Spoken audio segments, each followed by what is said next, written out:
like this tandem of IO plus melee hero, you have a pretty good shot at landing at least a curse where you can maybe just kill the Wisp with its own carry. And then that's probably why they're prioritizing it. And then NaVi respond with that Shadow Demon, so that when that curse happens, he can just banish the Wisp and you outlast the... I do like to go back to the picks and who plays what. I think on the side of NaVi, Suneko should be the one playing Wisp. I do believe so. It's Suneko playing Wisp and you have Flos on the Tiny. As well as that when Puck is pushed towards the side lane, that you would often see either or. Funny can still play great Puck, but it seems like Puck is actually here played by Dendy, and then it's Funny on the Bloodseeker. Yeah, and it looks like they're rolling with those bit of a dual lanes right here. So we don't want to take too much for you gentlemen. The game is going to get underway. Remember, it's a best of two. Teams looking to come out this with a 2-point lead, but it's going to be all about attention on NaVi. Are they going to be able to step up to what was their former glory, or are London Conspiracy going to be able to come out with quite the upset here? We'll find out. I'll go ahead and throw it over to our two casters for this matchup, Mr. Odin Pixel and Synderen. Please, gentlemen, take it away. Thank you very much, Carl. And indeed, Synderen, this is going to be a pretty interesting match between these sides. It's going to arguably be a very hard game for LC. And I just still want to emphasize on the fact that they let NaVi get the tiny IO. Obviously, we did see their picks early up in the form of heroes that we were saying are going to be very good against the combo. Do you think they picked those heroes hoping that NaVi would go, okay, we're not going to pick the tiny internet? I think they wanted Tiny to pick the NaVi. Yeah, they wanted NaVi to pick the Tiny because they were planning for it the whole time. But either they have a plan against it and bait NaVi into picking it, or they get NaVi to take a secondary hero that doesn't perform as well with the Wisp. So if they don't deal well with the Tiny IO, then either they just misplayed or their drafting was really poor. Because this was, whenever you get a first pick Wisp from a team, you know what the classic tandems are and you need to have a game plan against it.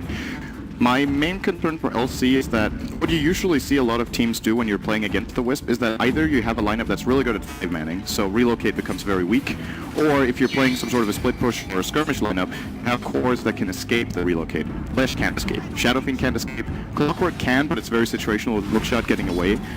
And the two supports are decent against the tandem, but I always looked at Witch Doctor as a little bit of a weird counter against Wisp +1, because it really depends on spacing close you are to the other target, whether the cast can even bounce.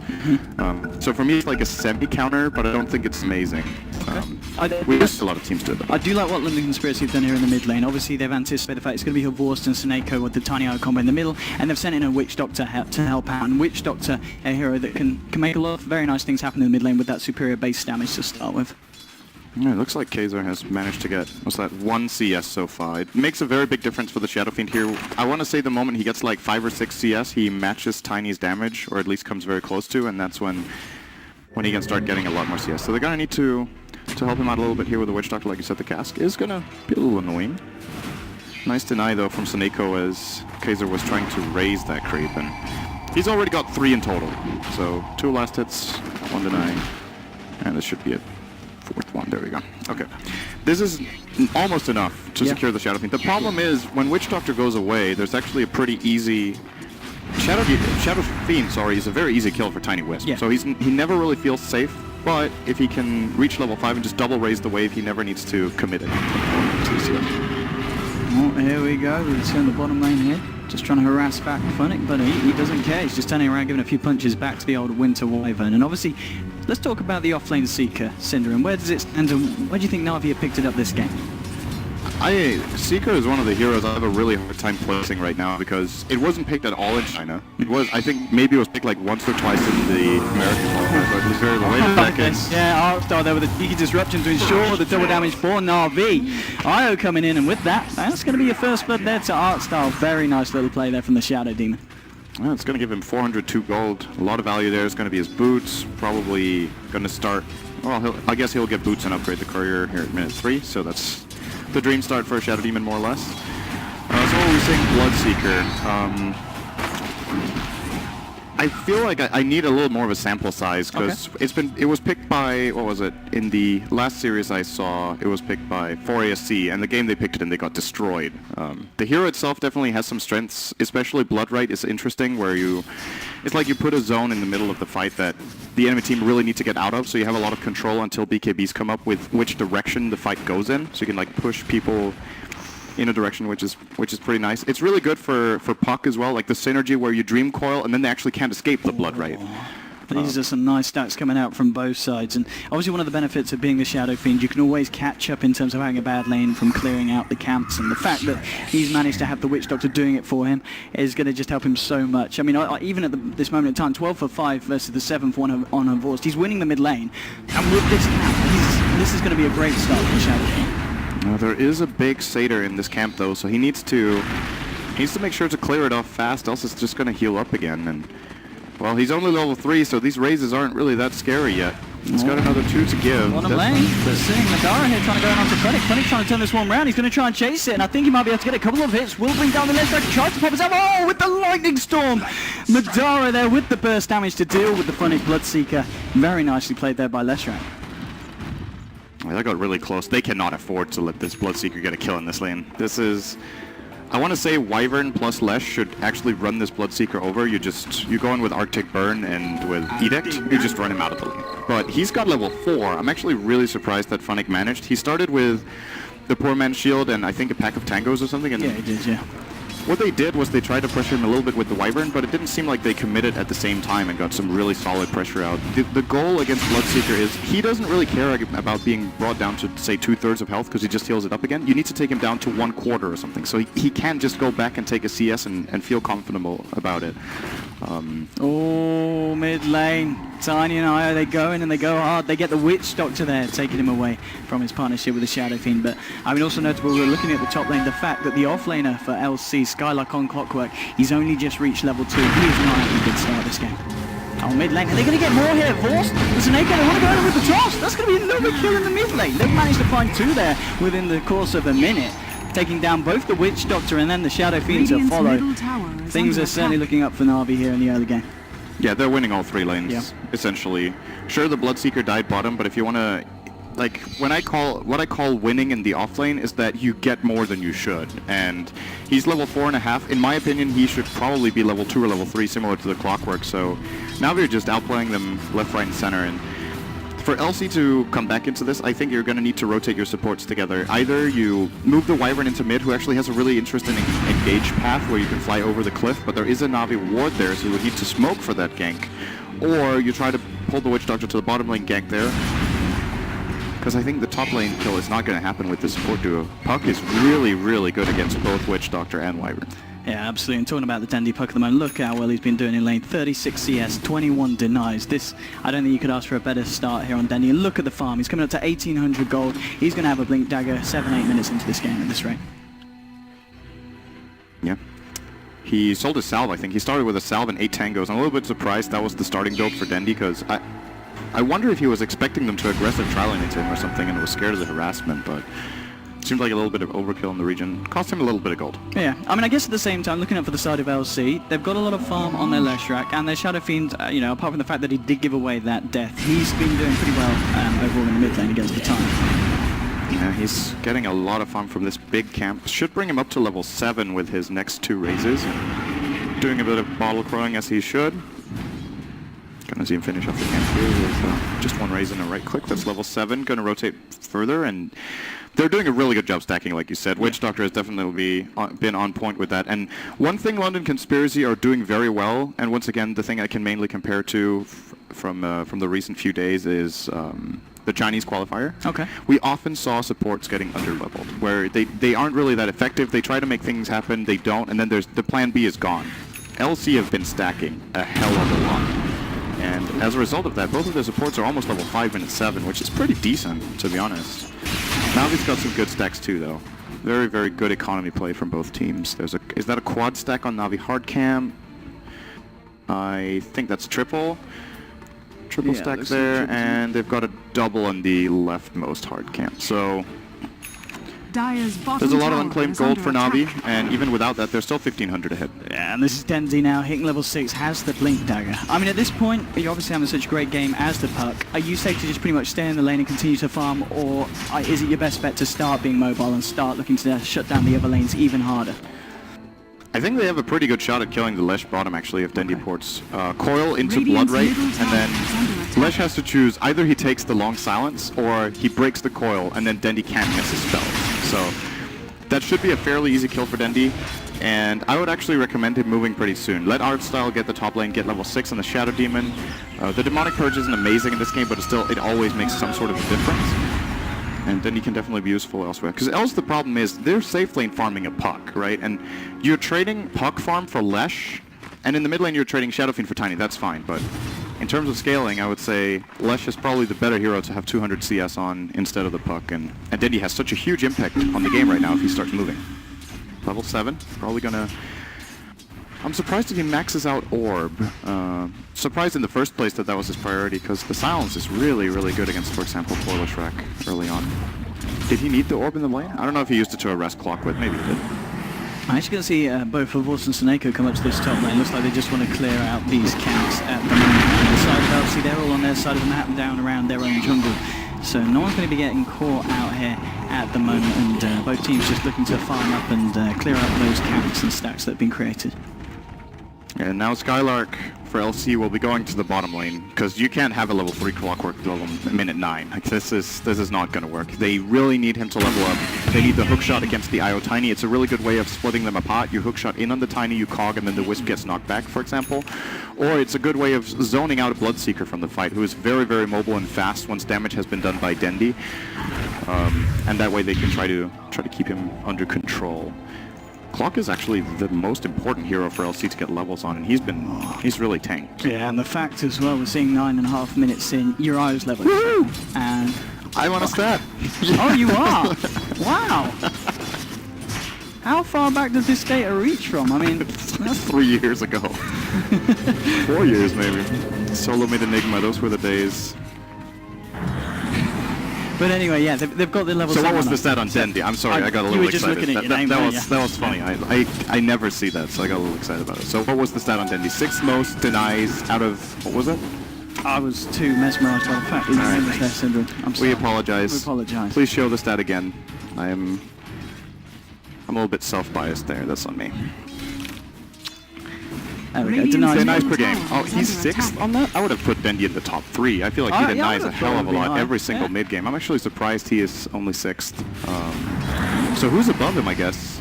That would be interesting. I would love to know who the other 5 are, because I'm thinking a player like Mushi is definitely up very high. He's got to be up there. Lane player. He has played support recently, though, so I guess he's been losing a little bit per game, but still, he must have a really big buffer. Arteezy would maybe be a shot from back in the EG days. Played a lot of OD mid, got a lot of denies on that, but when he plays, well, I'm actually not sure. Ooh, we've got the Blink Dagger on Tiny as well. A lot of kind of tools getting ready for the side in NaVi if they want to go for it. But it seems at the moment, at least, they're pretty happy with their kind of the staleness of this game and looking to just keep themselves safe. They don't want to look for any aggression. Maybe they're just going to wait for London Conspiracy to try and jump on them, and then we'll see the side react. Because for the time being, both sides seem to be pretty passive, Syndrome. Yeah, I wonder if this really favors NaVi. They're 2k gold ahead, so that's good enough, but looking at the hero composition, the Bloodseeker is really shafted so far. 20 CS, minute 11. Of course, he got a lot of experience in the offlane. He's level 8, which is great for him, but Corlesh and Shadow Fiend, if NaVi don't take any advantage of this, they risk running into a problem where LC just get to farm, they get to get some tank items and ultimately BKBs, and then Dendi's impactfulness really drops pretty quickly. Impactfulness is not a word. Impact. Is it? It's a word now. Impactfulness? Yeah. Is that a word? I'm sure it's a word. I'm sure. It's a word now anyway. You're so good to me, Odie. Mid lane as well. I mean, the fact that NaVi are able to send Artstyle here, and he's not being caught out as of yet. He's finding a lot of XP here. He's reaching his level 7.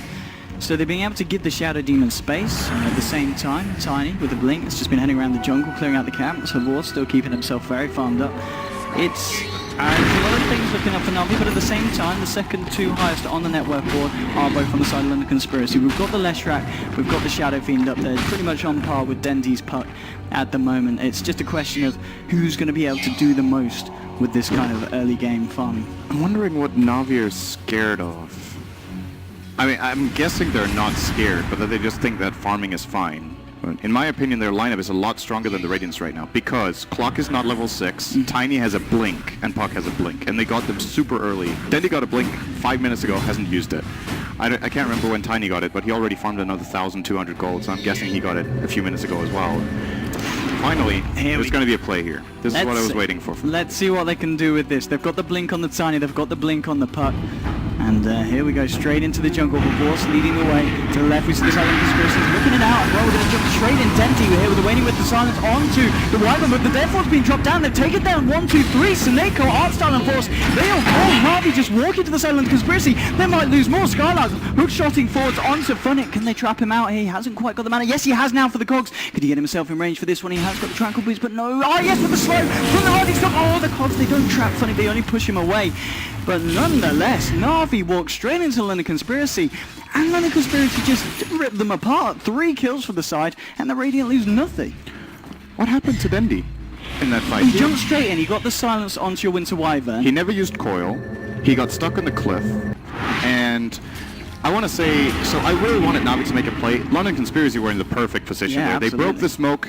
Cross did not find an opening with the Tiny. He immediately got stopped by the Wyvern. So I don't know if they read that play entirely and were just positioned like that, or if they reacted very well to the situation. That was really good. He's mega dead. Yeah, he's very dead. Yeah, that's the first relocate gank of the game for NaVi, but as you said, very, very good hold from LC inside their own jungle. Perfect positioning and play there. Really a lot of damage. They're using a lot of trouble. Look at this damage coming out from the Leshrac. He will put the Rupture down onto the Wyvern, but it's not going to be enough, even with the Demonic Purge. Now Artstyle and Snake, they want to try and come back in, but the Golden Embrace is being popped down. Is the Wyvern going to be able to keep himself alive? No, he's not. He will go down. The Cast comes out bouncing between them. Madara wants to go back in. Looks down the Dream Core with Winston. Holds him back from the Cast animation with the stone. He can't get it through. The Death Force being popped out by the side of London Conspiracy. Now Dendi's got a run. Kiza, he's trying to chase this one down on the Shadow Fiend. Artstyle, Snake, and Dendi, they're all stuck in the trees. Now Horse with the wraparound. Can he look to continue his fight? He can't find Spartan. Spartan's got the juice. Horse is going to go straight for the Shadow Fiend. Shadow Fiend's going to be fine. Now maybe turning around, throwing a raise back out the side of NaVi. But that looks like it will be that for the time being. So a very chaotic fight there going on the bottom lane. And a good retreat there from LC, who could have easily got bloodlisted for the 2 kills there. They want to go back in, Cinder, and they've got a hook shot here on the clockwork. Horst and Dendi coming forward. Is he going to go for the jump? Oh, he's thinking about it. Pops out the rocket flare. Dendi will be back. Does he still want to go for this hook shot? There's now be a little bit too far back out, but I don't know, man. This is impressive stuff from London Conspiracy, especially regarding how well the lanes did go for NaVi at the beginning of the game. Yeah, they've managed to, after getting nothing out of their offlane for a little bit, they've given Clockwork a comeback. They have farmed more on their 2 cores than NaVi have, and their supports have managed to get really good levels. This is level 8 Witch Doctor and Wyvern at 15. That's super high levels here. So you look over at NaVi, it's comparable, and Clockwork is pretty much the only sacrificial lamb out of any team in this game so far. The gold lead that NaVi gained is completely negated now. We're back to 0 on both gold and XP, and as far as this game goes, when it goes further, my question is, that is an easy kill. Indeed it is, bringing down. Oh, hello, he wants to come into this one. He's going to get disrupted straight away, and well, he's going to walk it down. The Demonic Purge thrown down. He's been ruptured. He can't move around in this fight. He's going to try to anyway. He doesn't manage to get the rupture. He pops the mechanism. Now they're going to try and find Dendi, who's getting hold in place by the Winter Skirts. 2 heroes down the side of NaVi. Can LC look for anything more? Madara maybe seeing if he can get the slow hit of the Lightning Storm. He's going to try and move into range, but he hasn't quite got the speed to do so. But all in all, another very favourable trade for the side of London Conspiracy. I mean, it was 16 minutes in, and you know, you've got a position 1 Leshrac with a Bloodstone that's got 10 charges. This is great for the side of LC. Yeah, the Wyvern, in my opinion, is playing this really well. Good positioning every time, making sure to land Splinter Blasts, that Winter's Curse on Dendi. You know, a lot of the time Wyverns are really greedy, and you're looking for a Winter's Curse where you get enemies to hit each other, obviously, that's ideal, but if you isolate a hero like that could be really good. Witch Doctor oh, they're taking so much damage here. I think they're going to sacrifice the Wyvern. Oh, the Requiem as well. I think the side of LC are looking to continue the fight. This guy's passing through. Spartan throws out a rocket. They'll be able to take down the Iris. 1-for-1. How does Demonic Purge on Kiza? But no, a hook shot coming out of the side of NaVi. Dendi will be able to open himself out. Boss, he's still trying to fight, but there's a Leshrac.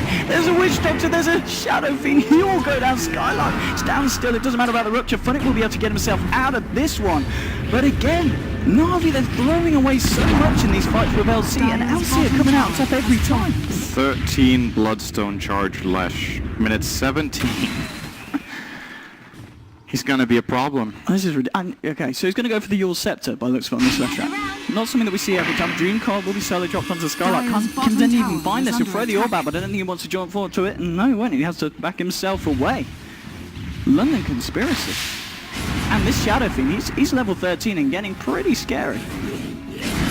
Yeah, NaVi need to slow down the game now, which is unfortunate because in my opinion they had a timing window that they missed. Like I said, when they get the blink minute 7 on Dendi, that's probably when you want to try to take an aggressive stance, but instead they waited that 5-minute period where I feel like they were almost unbeatable in a fight, and then when they went in, the enemy team had their levels. They had I think they had the curse on Wyvern already when NaVi went for that smoke gank.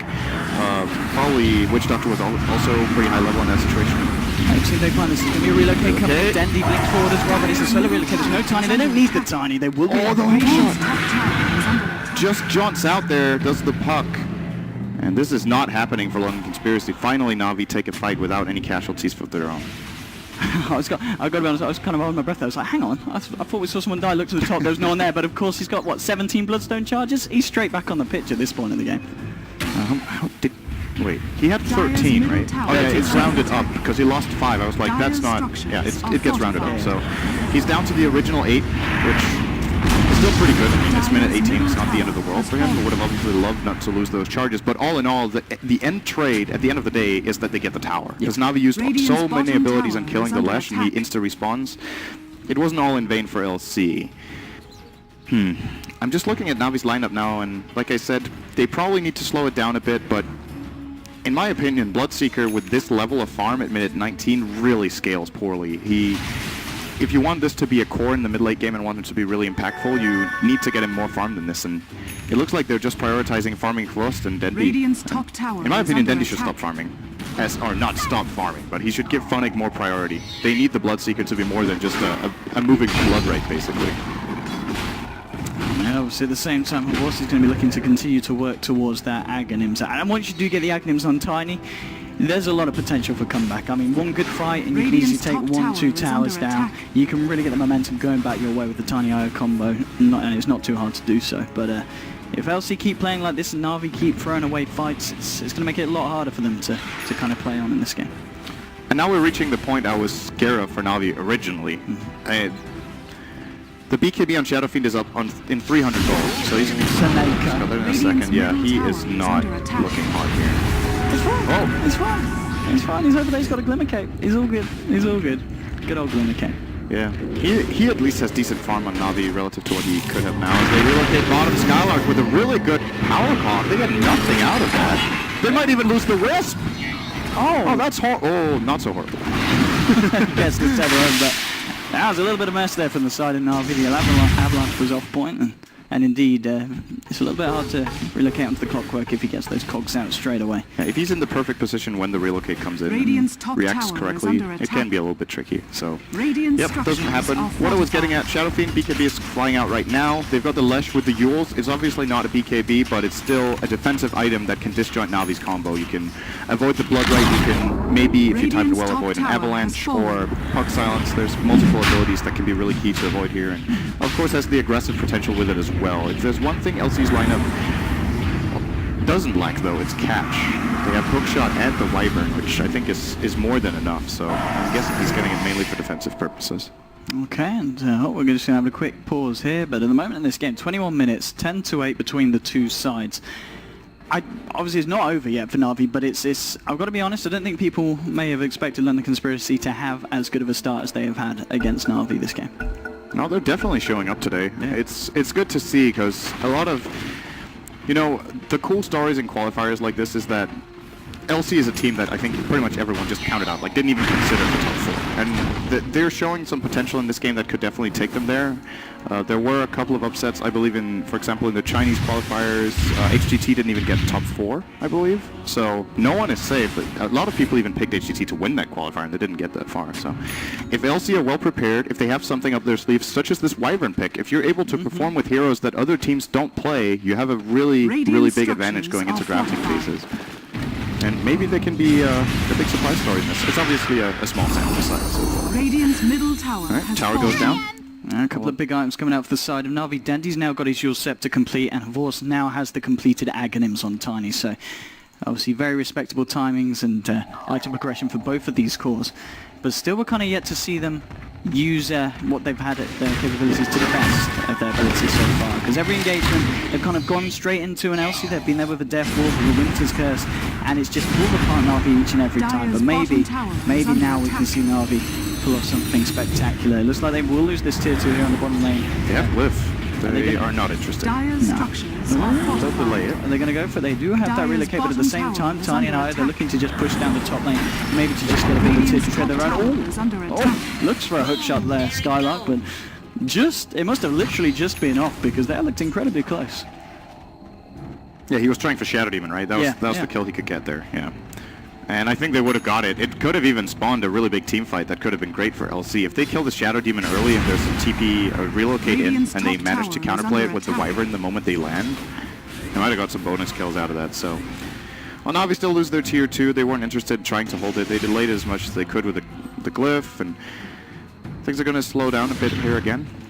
I still favor LC with every passing minute, unless if this Tiny gets out of control. I think, yeah, it's the Tiny we've got to watch. He is really the hero for NaVi. It's Tiny and Puck who need to pull the big load here. The Bloodseeker has not even got a BKB. He's still 1,000 gold away, minute 23. We're seeing London Conspiracy go for a smoke now. Now, arguably, every kind of fight has been NaVi looking to put on the aggression. This time, London Conspiracy, they're going to be looking for something of their own. Smoking up towards the mid lane, and everyone is here on the side of NaVi around this secret shot. LC, they're going to take a gamble. They're going to head into the dire jungle, and obviously with this, they're not going to be able to find anything. The fact that the camps are down might kind of keep them looking around as well, suspecting that Tiny and I are about, but it looks like NaVi will be able to entirely dodge this smoke camp. Two things can happen now. Either NaVi try for a Roche when they see this top tower, or they'll try to trade for bottom tier 1. And unfortunately, since they've been running in circles for so long, instead of starting to push out a lane, which is obviously understandable. Wait. Oh. A little bit of the relocate bait, relocate. He might pay of his life. 4 seconds, 3 seconds, 2 seconds. He does go down. Now, what was the play there, Synderen? And yeah, I mean, obviously I'm not an expert in Dota 2, but I'm sure you are, and you can tell me what exactly that player did that. I have no idea what he was thinking. Actually, maybe he tried to cut the wave so that the Radiant couldn't push, but he was too late even for that, I think so. I don't know. That just looked really weird from Sonico. Even if he wanted to pull, like, let's say the relocate failed and he wanted to bring a friend. Yes. You can't even bring a friend there. If you bring Tiny up there, maybe they felt confident. Did they see? They didn't see London Conspiracy before he relocated, right? They didn't know they were there. So maybe they were expecting the smoke gank was somewhere else, and they just wanted to relocate him and Tiny to just split push a bit. Okay. But that seemed really odd. If that's what they were looking for, I think bottom lane would have been a better choice. Honey was. Did I miss anything there? Or? They wanted to get a pick off of this? Oh, I see. So they were trying to relocate 2 heroes in for a pick off, and then they realized there were many, and he broke the tether. Yeah, that makes sense. That makes sense. Well, then it's good decision making in the moment. Like, yeah, so breaking the tether to not bring there Havorst into that did work out. Yeah, I mean they played Havorst here with an Invis room. There is Kiza and good old Wyvern there in the jungle, but they're not going to look for anything yet. Still hanging back. 25.5 medicine, 11-8 between these sides. The farm's still looking very healthy for both the Leshrac and the Shadow Fiend. And Leshrac himself and Dara closing in on that BKB, has the mid and the overclock. Indeed, as you were saying a few minutes ago, Kiza has got that BKB, and now a Sanj on top of it as well. And there's one thing we haven't talked about so much in this game. We've been focusing a lot on the core heroes for every side, but let's look at the supports. Yeah. The chance that NaVi end this game soon is very, very... It's minimal, right? Yes. They are not in a commanding position at all. So I would say same for LC. Like this could go to an hour or at least 45 minutes before any team breaks the base. So let's imagine that's the case. Looking at scaling of supports, NaVi have the Shadow Demon who scales well against enemies that scale well, because disruption is the ability that scales, right? Very well. Soul Catcher is obviously always good. Shot. He's got to find drugs. They don't have. Oh, almost got Skylark down. Very, very close as they pull him out. So this is probably going to be... Oh, nothing is going to come from this. I think Sneaker will just live. Relocates in capes and ports, yeah. So, scaling up supports, I would say. Shadow Demon and Wisp, they don't scale so well themselves. It's the game that scales well around them, if you know what I mean. So, Wisp... Look at this bottom lane. They want to try and defend this tier 1 key. He's jumping straight in. It will get demonic paired up. Running now with BKB, trying to fight himself into it. But Winter's Curse has been popped down, holding him in place. Now Keys with the punches. Do they have enough damage to bring down Funny? He's getting incredibly low. Still going to try and run away from this one here. He is. Oh, he's going to pop, isn't he? He is indeed going to pop. Killing spree there for the Witch Doctor. And now, right, the rest of the side of NaVi, they're well and truly out of there. Do you want to hear my point anymore? Go for it. Because, I mean, they keep interrupting me. Oh. I'm sorry, please, they just It's not you, it's the game. The game doesn't want to hear the point. So looking at scaling of supports, both Witch Doctor and Wyvern, in my opinion, scale pretty well into the late game. Of course, Witch Doctor with the Aghanim's Death Ward is always a threat mid-late game. You compare that to a Shadow Demon where it's really about the clutch timing of hitting that key disruption, or if he gets an Aghanim Scepter, the 3 purges can be great, but it's not really that great of a lineup to run Divine Purge against in the first place. So you've got that, and then you've got Wyvern, who has a percentage damage-based ability in Arctic Burn that he is in control of. Shadow Demon obviously has the Soul Catcher, but that's more about his team dealing the damage, whereas Wyvern as a support himself can really dish out the damage all stages of the game. Here we go! He goes straight in there, the Dream Coil, BKB trying to fight for it all, but BKB on the Shadow Phoenix, well, he's trying to turn a punch against the Tiny, but it's just not working out. He'll turn his head towards Snake. Snake will get low here, will he die? He's going to have the Pokemon charges, and he's going to be able to keep himself alive. He gets himself out of this fight. We are going to see Lavor's going to left behind with Fennick, but it doesn't matter. Fennick will be able to bring down the Shadow Fiend, but they do lose Lavor's. They will lose Fennick as well. It's a triple kill for the Leshrac amongst all of this action. Dendy and, of course, Suneko, the only ones to stay alive at the side of NaVi, and the Clockwork and the Lesh remain for LC. They head back into the pit. They might look to finish this one up, but Dendy, he's going to be ready to go for a little bit of a play here. Maybe see if he can get himself the steal. It will be risky. This is a very, very important moment. Dendy has done this so many times in the past. They're going to buy back Bloodseeker. He's got the bash onto Dendy. He has got Snake. He was going to be able to get the face shift off, but he's going to be able to get himself out of the orb. He's already been able to bring down the Clockwork. They might be able to find Madara as well. They do. Dendy and Suneko, they bring down both of them. Now they'll turn back into the pit to finish off Roshan. There's no one in the nearby for Limited Spirits. There's only the Witch Doctor alive. They will get the Roche, and they will be able to get the Aegis as well, and they might even be able to protect it in order for Tiny to get this one. Now they're going to let it go to Funnick here, Bloodseeker picking up the Aegis, but, well, as we were saying before that, Dendy, he's pretty much the master of disrupting a good Roshan, and well, that's a very healthy play there for NaVi. That was such a key moment for Dendy, and the reason he gets away with this, he actually even got unlucky. He got bashed when he blinked in. If he doesn't get bashed there, that's a very clean play, but... There we go, look at this. Suneko was there, so we're going to see the replay here.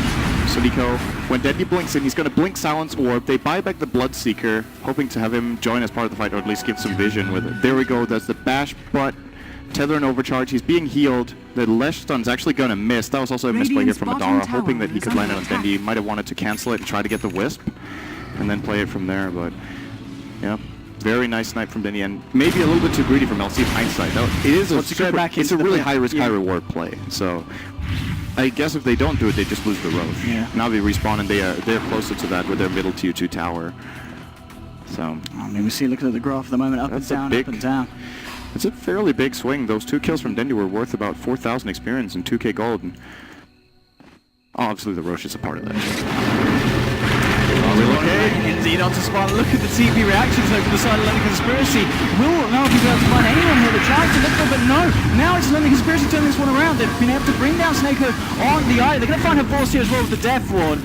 Very nice TP reaction there from the side of LC, getting himself a double kill onto the Leshrac. And they should be able to get the tower down. Cross completely airballed that avalanche. It wasn't even really close. It's like he cast it in the wrong direction. Either he just had a bad mouse movement, or he expected Witch Doctor to try to juke it right off. No, this is impossible, more or less. Maybe the... Yeah. It's gonna blink. Oh, almost! He still has Orb, Eul's, and Phase. Yeah, this is a very nice escape. I don't think he catching Dendy here. No, in comes Funnick. Funnick's pretty fast. Does he want to go on this? Nah, they don't have the Tiny now. 20 seconds and they'll have that back up with the potential to re-engage, but for the time being, yeah, it's the safer bet to get themselves out, especially obviously after losing both Vorst and Snake at the start of that. How useful do you feel like Bloodseeker has been in this game for you as an offlaner? We even talked about, I feel like he got more than he should have in the start in this offlane. So he had an easier game than he maybe could, and I'm not sure if they've just misplayed it as a team and it would have been really great, or if this was just not a good Bloodseeker game. But I believe it was the last overall pick for NaVi, and there is really obvious synergy with Dream Coil, but they haven't really accomplished too much with him, in my opinion. I mean, I guess the thing is, though, 32 minutes in, with the pace of the game so far, there's the potential for it to go on a lot longer, and Bloodseeker can get a lot scarier. But at the same time, you know, you're talking about the progression of the supports earlier, London Conspiracy, Witch Doctor does now have its completed Aghanims. I feel like he's a support, and he's stronger than Bloodseeker right now, in my opinion. So he's level 13. Level 16 Witch Doctor is... This is going to be one of the earlier level 16 Witch Doctors we've seen. If they manage to get one more good fight, he's almost there.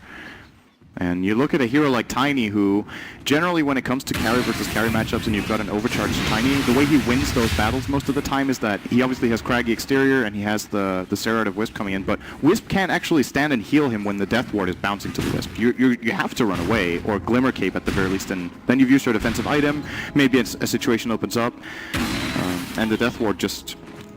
Tiny's low base armor is also a problem for him against that. He will get the Cuirass at some point fairly soon, but... As well as 16. Here comes Wisp in full size. This is at least keeping up on the farm. Yeah, I mean, at the same time, it's obviously worth noting that Soneko's farm in the eye is pretty nice as well. You know, he's hit level 15, he has got the flats and such to help out the team. And yeah, wow, he's a lot more farm than I thought he was. I saw the early Glimmer Cape, or at least decently timed Glimmer Cape, but he has managed to be very involved here. Level 15, that's what you often get when you run Io and Tiny so closely together. Whenever Frost is farming, obviously gets half the experience. Absolutely. 17-13 and 33 minutes in. The side of London Conspiracy still keeping themselves fairly grouped up and fairly safe at the moment. The farms still slightly favouring the side of London Conspiracy. We've got both Leshrac and Shadow Fiend up there. Puck just a little bit behind, but it is very close at the moment between both sides. And I think we could have some very exciting fights coming up very shortly. And, I mean, Bloodseeker does now have a Demon Edge on top of the BKB, so he's really starting to get a fair bit of damage online. Is that a Daedalus or an MKB is the question. I do not think it's a Rapier, before you ask. Is there any obvious... Well, there is a Talisman on the Shadow Fiend, so maybe he's getting an MKB to try to deal with that. I'm just not sure if he's in a position right now with that kind of item build. Bloodseeker is actually pretty fragile. If you look at his health pool right now, 1500. He's got 10 base armor, which is pretty decent, but he can very quickly get right-click down if he runs in, and of course runs the risk. If he starts committing into a fight, it opens up for even easier Winter's Curses, where if he's close to Tiny, one of them could just start killing the other. We've got to be very, very careful they're positioning the side of NaVi playing up against the lineup the London Conspiracy have. And London Conspiracy now leaving their side of the map. We've got a bit of a push coming in on the top lane, but at the same time in the mid lane, a ball for Soneko there, looking to get some pressure into this tier. Madara will find a slow here with the Lightning Storm, and does just fend them back off. On the top lane, Denny's still kind of looking for a bit of an initiation. He's still there on the sideline, scouting out the side, and always he's going to put the Dream Core here to stop Spartan from being able to TP back. Now comes Soneko here. There's been a Death Ward that's been popped. They got the Yule Scepter though to cancel the challenge straight away. Arstar is there to help out with this kill, and they do manage to pick off and bring down the Witch Doctor there on the top lane. Bottom lane, is anything going to kick off here? We've got a Vorst here on the sidelines. He's going to find Skylark in well with the Avalanche in the toss. He's going to help Funny as well, and Corvo can get himself out of this one. Rupture's been pulled. Skylark's going to stay still, but that's going to mean he's going to take the right clicks of Dendi. He will go down. They do manage to get Soneko in response, so it's a 2-for-1 so far. And now the question is anything more going to come of this one? Madara trying to see if he can get in range to get the slow onto a member at the side of NaVi. He's got the backup of Kiza on the Shadow Fiend just south, and now Fukushida's got a good TP from Funny. Mendy, he's not going to get caught out. He's got the base. I'm not sure he can beat this one. Oh, he can't by the looks of it. He's going to be used up in the air. He's not. Oh, can he nail this one, Mendy? Is there any way he can escape? Oh, no, there's not. Killing spree for Madara as they bring him down on the Leshrac. And, I mean, NaVi obviously finding a good couple of kills, but again, hanging around a little bit too long and losing Dendi is the price. Yeah, I was about to say, this is kind of the way NaVi wants to try to approach this game right now. Try to split up the map, spread out LC's heroes, and whenever they start TP defending or moving around, you have really good pick-off potential with the relocating puck. But, as you said, it took them a bit too long. They got the Witch Doctor kill top very easily, and when it comes to this bottom fight, they stuck around so long that Kaiser managed to get a kill, and Leshrac killing the puck is actually a pretty big deal. Madara is getting so extremely big, and I don't know if NaVi have the answers. He has 23 armor, 1800 health, and what's NaVi's right click? It's a Tiny right now who arguably does it all. Here we go. But now the hook shot with the counter initiation of the Winter's Curse onto Vorst, holding him in place where he takes a hit from the Death Ward. He will go down. Soneko has not got the power to keep him alive. They lose her Vorst. And LC, I mean, as you said, the Leshrac is going to become a huge issue if he hasn't already. I mean, they might even be ready to try and go for the high ground. I think NaVi had relocate there. I'm not sure if Soneko thought he could keep him alive or if he got interrupted by anything, but it looked to me like he might have been able to keep Vorst alive.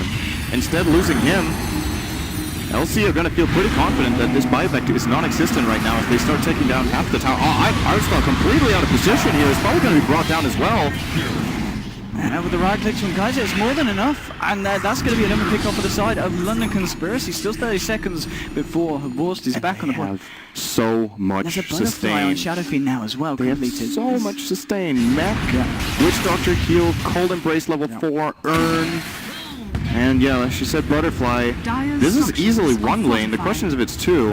Or do you think NaVi can hold this without Shadow? Maybe. There's no Aegis, so it's possible to just take the tower and get out of here. And we'll see what the side of NaVi. No, they don't care. Here we go. They've got Tiny back in a couple of seconds. Can they do anything to stop this rupture? The rats. He's just gonna, he doesn't care. Guys, he just sits there and says, well, if you want me to stand still and hit your racks, I'll do that. And of course, now going forward here with the Avalanche Force on two guys, but he puts BKB, he gets wrecked from the souls off. Now he's going to try and turn it around. The damage being reduced to NaVi. The Cold Embrace indeed. Prepping Kaiser back up to half health. They have already lost the Wyvern and the Witch Doctor. NaVi might be able to find more Funnick, taking the punches. Kaiser just brings him down. The Shadowfiend is just cleaning up. It's a double kill for Kaiser. Make that a triple kill as Deadly himself can't escape from it. NaVi being wiped to the floor. They'll lose the mid-racks. And you said, you know, you're anticipating if they're going to be able to get more London Conspiracy with this kind of opening. I think they will now with the Yules onto Artstar. There's going to be the stun follow-up as well. Doesn't look like they want to chase that one down as the buybacks do come out from NaVi. Maybe this is the time for London Conspiracy to get themselves out on it. There's going to be a deep Aponic merge onto the dark. Then he's looking forward. Has he got the damage to bring down the Leshrac? Yes, he has. And Dendy, he did have to buy back for this one. Wants to make sure he doesn't get taken down again. I'm not sure this is over yet. Leshrac is up in 5 seconds with Boots of Travel. If they want to try for it, they could make a play here. There's still 30 seconds on the Tiny, and with Bloodseeker out for 70, they're immediately boarding bottom with Madara. He's got 2k gold in the bank. Not sure if he wants to buy anything with that just yet. I'm imagining Octarine Core will be the path he's going to be taking next, and could at least buy up the point booster for that, or even the Vitality booster might be a more valuable pickup, since mana is not a problem when you have 12 charges in the Bloodstone and a Yules and a Shivas. And alright, no second lane of racks. They realize the big boy's up, and you know, Lesh is a pretty good hero to have Aegis on. Absolutely is. I don't know if NaVi can hold this upcoming push. Lesh is going to force them to go on him. They will have to commit big abilities. They don't have like this kind of whittle you down abilities. Yep. Looks at his strange art style. Now look at the machine got as well as the Yules set to onto the clockwork in the side, and NaVi seeing if they can do anything to help Artstar. Oh, he tried to relocate him out. Relocate is all. Oh my god, they even see it. They know relocate is used. They know where he's returning to. Very easy conk play here for Skylark. The moment he comes out here, there's the knockback. Oh, very nice. Nice Glimmer Cape play into the tether. Artstyle even buying back for that one as Kvostis is doing the right thing. He's trying to split push bottom a little bit to prevent the side of LC from getting into the base fast enough, and ultimately now he's going to have to port back. I don't know what you're going to do now if you're NaVi. You kind of... Wait, they gave the Aegis to the Shadowfiend, so it was either Shadowfiend or Lesh, so they're putting it on the SF. He's just going to walk in, start hitting the tower. Now we have to kill him twice. Killing him once was a very hard task last fight. I don't even think they managed in the end, as NaVi's going to try to deal with the damage here. They will get Madara. Skylark hooks on the backside of Kaiser. Oh, the death ward! Oh my goodness, double kill for the Witch Doctor. They're going to find the lightning storm onto Dendy, but Dendy, he's just going to back himself up. He can't do anything to stop this push from London Conspiracy. They've found half the racks. They're going to be able to find the complete set of racks here on the bottom lane as well. 2 racks down for NaVi. And, I mean, what do NaVi do now in this situation? Oh, GG. I mean, either they do that or they lose their base. It's pretty much one or the other. Shadowfiend with this Satanic, he is actually not possible for them to kill twice. They have to kill his team first, and then they can deal with him, but this is, yeah. It's what we were talking about going into the game. They might have just picked this counter +1, and the Winter's Curse just holds him in place. They drop down the Maledicts, and then he just blows up. He's down for 90 seconds. Of course, he's trying to fight through this with the BKB, but it doesn't matter. They'll take it down, so I'll make that a double kill for this Witch Doctor. And I've got to say, this game for Spartan, he's been having an absolute ball of a time on the WD. I mean, and GG. But I mean, NaVi, they were going into this one. Obviously, a lot of fans watching, a lot of people, you know, rating them very highly against